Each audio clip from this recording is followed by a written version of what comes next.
फिर भी दोस्तों बात इतनी गहरी थी कि 22 साल तक टीसीजी, केसीजी और बेसीजी मिलके भी मुझे नहीं समझा पाए, है ना।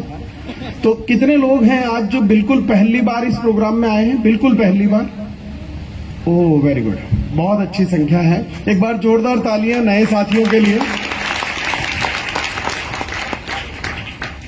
तो दोस्तों मैं भी आप ही की तरह इस सिस्टम में बिल्कुल नया हूं, घबराने की जरूरत नहीं है ना। आप नए हैं, मैं भी बिल्कुल इस सिस्टम में बिल्कुल नया हूं।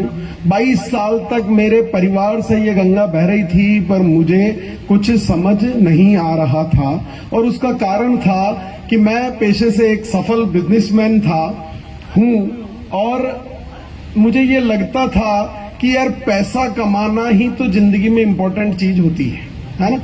और वो मैं कमा रहा था और मुझे लगता था कि भाई कैसे भी हो पैसा कमाना है, चाहे वो बिजनेस करके कमाऊं, चाहे वो नौकरी करके कमाऊं और चाहे वो मैं आरसीएम करके कमाऊं, क्या फर्क पड़ता है ना।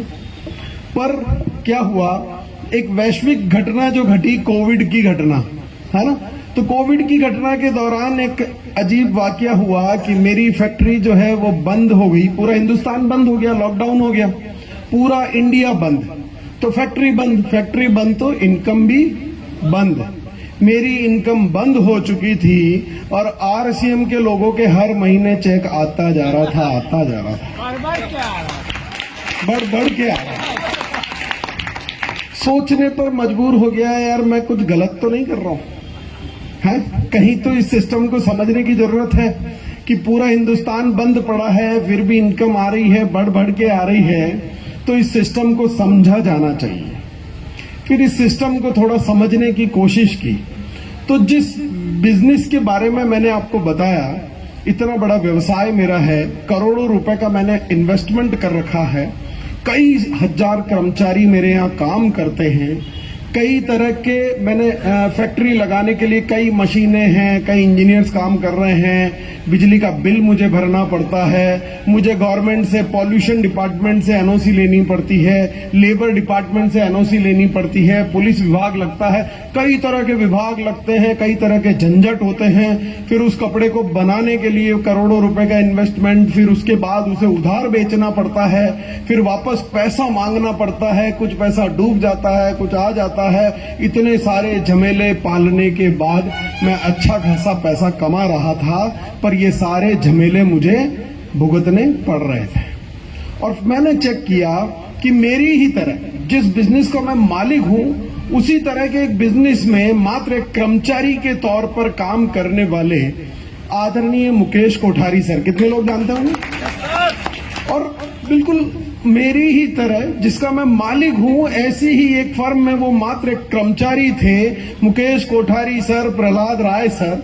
और जब मैंने उनसे देखा कि आज उनकी इनकम जो है वो मेरा करोड़ों रुपए का इन्वेस्टमेंट करने के बाद जितनी मेरी इनकम है, बिना एक भी रुपया लगाए वो उतनी ही इनकम ले रहे थे इस सिस्टम से, है ना। लाखों रुपया कमा रहे थे, उसके लिए उन्हें कोई फैक्ट्री भी नहीं लगानी पड़ी, कोई स्टाफ नहीं रखना पड़ा, कोई झंझट, कोई झमेला नहीं, बड़े मजे से काम करते हैं। अपनी मौज होती है तो काम करते हैं और मौज होती है तो आराम करते हैं, और मेरी ही बराबर वो इनकम लेते हैं। तो ये बात मुझे 22 साल तक सर ने जैसा कहा था, सर ने जैसा बताया था कि किसी को क्या सर ने कहा था, रंग देखकर समझ में आएगा, ढंग देखकर समझ में आएगा, हाँ, और कोई तंग होकर के समझ में आएगा, है ना।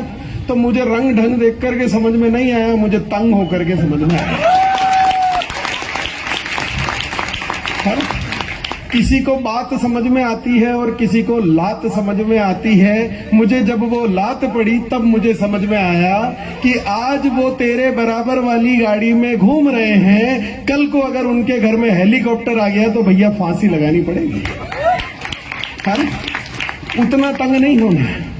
तो आप मेरी बात को आज गौर से समझ लीजिए कि बात समझ लेना, नहीं तो लात बहुत जोर से लगती है भैया।